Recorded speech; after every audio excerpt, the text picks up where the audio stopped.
before it gets better. I'll tell you one thing. Mm-hmm. People with integrity, they will never have a problem. They will never have a problem. And people with this level, don't have sympathy for them. So it's fine. It's okay. Mm.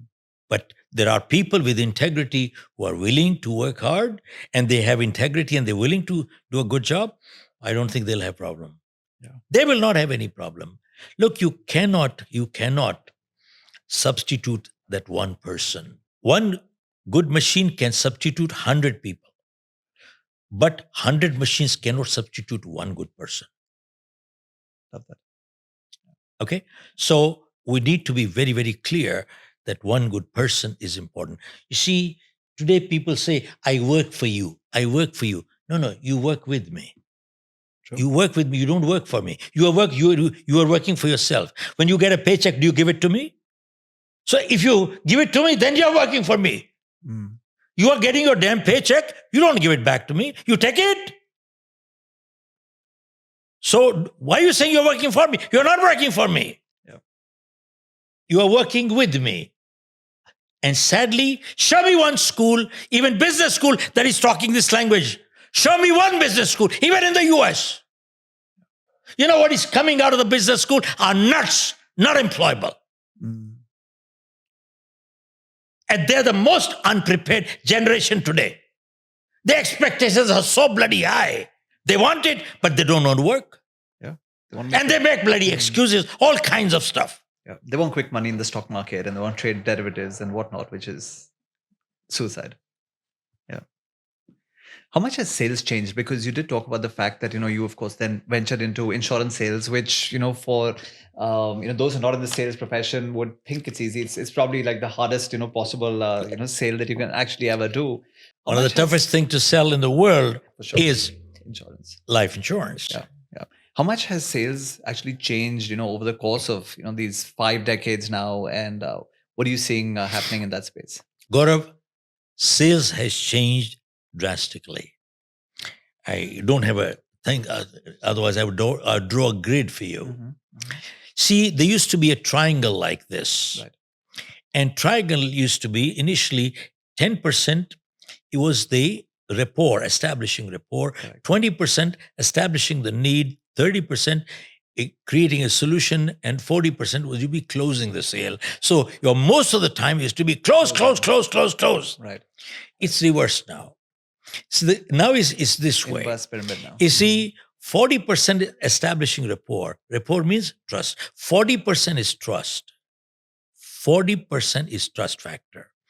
And 30% is establishing a need, and 20% providing solution, 10% closing. You know what that means? Closing a sale is a natural outcome of a good presentation. So you have to have a good presentation, and then it becomes a natural outcome, right, of the whole thing. So yeah, selling has changed quite a bit. See, earlier they used to manipulate back and forth and then keep yes, but, I agree, but. So you see, there are multiple things that have changed. One has to look at what are you doing? How are you working out the entire thing?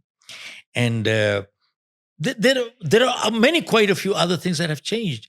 But eventually it comes down to the trust factor. And sometimes the fast talking is not what you're looking for. It is good listening.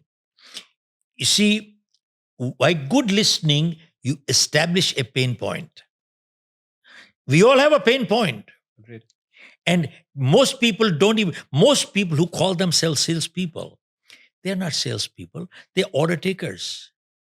They get one order from a place and they jump up and down like a monkey. Oh, I'm happy. Well, great, you got one. Right. But maybe you had the opportunity to close 3 more sales.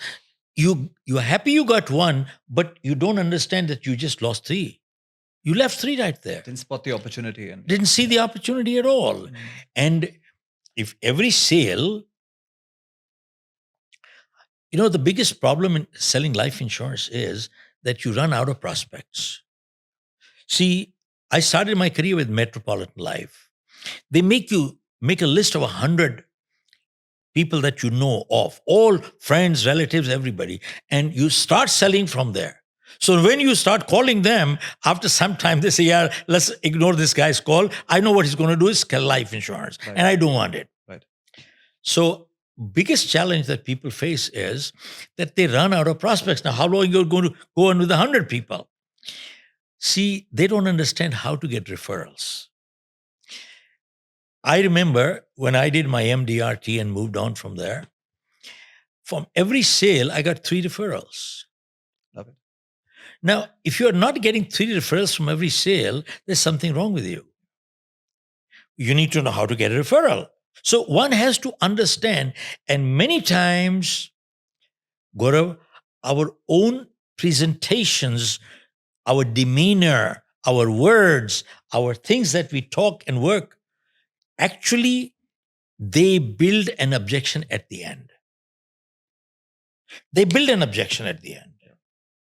So you never wait till the end to close. Always be closing. Right. It's Yeah. a constant process. That's right. You never wait till the end to close. Right. That's the worst part. You know why? Because if they say no at the fag end, now that's a decision. Right. See, when in between you get a feeler, you get an opinion. Right. Opinions can be changed, decisions are hard to change. Right. But tell me who's understanding that? They don't. So true. Most people don't even know what selling is all about. And selling does not even start till somebody gives you an objection. Till then, you're order taking. I'm sure you love this particular clip. If you want to watch the full episode, click on the link below and watch the whole episode.